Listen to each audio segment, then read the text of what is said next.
Hey, this is Shiley and you're watching Eatbreathebooks. Hey everyone, how are you today? No, I haven't posted in like 9 months and I'm really sorry about that. But I'm back today and I wanted to make a reading wrap up and talk about what I read from like January to March, so for about 3 months. I didn't read too much, so I'm just cramming it all together, and then I'm hoping to make a separate video for my April wrap up because April is a month where I tend to read more. All right, let's get started. The first book I want to talk about is a reread, and that is Anna and the French Kiss by Stephanie Perkins. This was my 3rd time reading it, and I'm sure I will read it many more times in the future.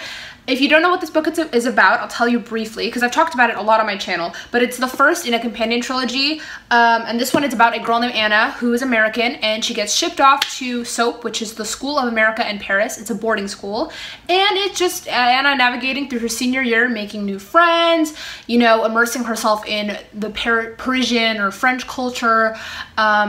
There is a really cute swoon-worthy boy in this book who's taken.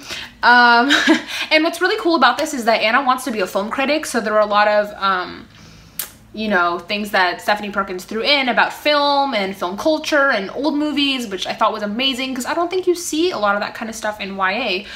And I really resonated with it because I love film, so that was amazing, and I obviously gave this a 5 out of 5 stars.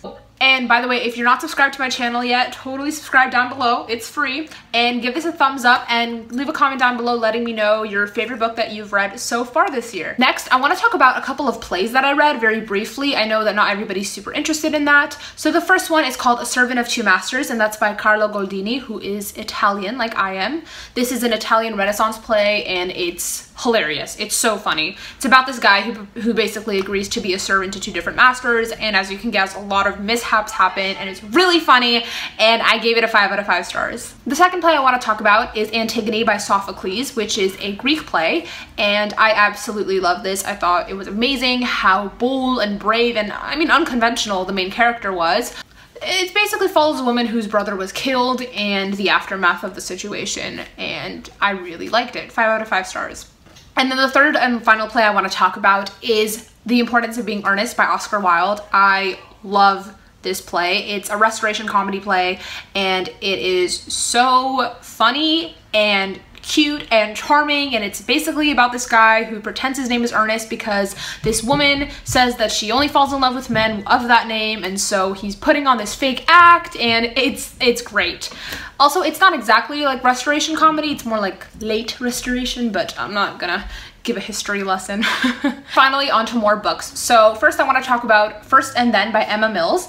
This is a retelling of Pride and Prejudice. It's a contemporary YA novel following a girl named Devon, and basically she navigates through her senior year and she tries to figure out what she wants to do after high school, and she's in love with her best friend, and there's this guy that she's becoming friends with but she didn't really expect to because she doesn't like his demeanor at first, you know, all that jazz. And her cousin comes to live with them and her family sort of adopts him and takes him under their wing, and he's very different than her, and she's just kind of trying to figure out what kind of a relationship to have with him. You know, he thinks of her kind of as a sister and she doesn't really see him that way at first, you know, as a sibling type. This book also deals with a lot of different issues. For example, there's a minor character in this book who is pregnant. Not a spoiler, it's kind of a known fact right off the bat. And a lot of the characters are just very different and unique, and the way that they speak is not always your typical YA character. I don't really know how to describe it, but I honestly really enjoyed this. It was wonderful, and I gave it, I think, 5 out of 5 stars. And then I want to talk about another book I reread, that's Slammed by Colleen Hoover. If any of you are familiar with my older videos, you know that I talk about Colleen Hoover like all the time. I love her stories. This one's about a girl who moves to a new town with her family, and across the street lives this guy named Will and his little brother, and the main character, Lakin, I should have said her name, Lakin and Will meet, and they're falling in love, and then there's this crazy unexpected circumstance that doesn't allow them to be together, and it is so good, and I love this book, and it's one of the reasons why I absolutely love slam poetry now, spoken word poetry, which is a type of poetry that you perform. And what's really cool is that throughout the book, actually, there are like written slam poems in here that you can read that they perform, and I thought that was amazing. So I love the addition of poetic content in here, and of course I gave it a 5 out of 5 stars. Thank you guys so much for watching my video. I hope you enjoyed it. Don't forget to like it and subscribe down below and leave me a comment letting me know your favorite book that you've read so far this year. I'm so excited to be doing YouTube videos again, and yes, guys, stay tuned. Also, if you're interested, I have started making a more like lifestyle type of channel. I did a spring morning routine and I have a clothing haul up there, and I want to start posting on there more too, so if you'd like, you can also subscribe to that. Link will be in the description, and I will talk to you guys soon. Bye!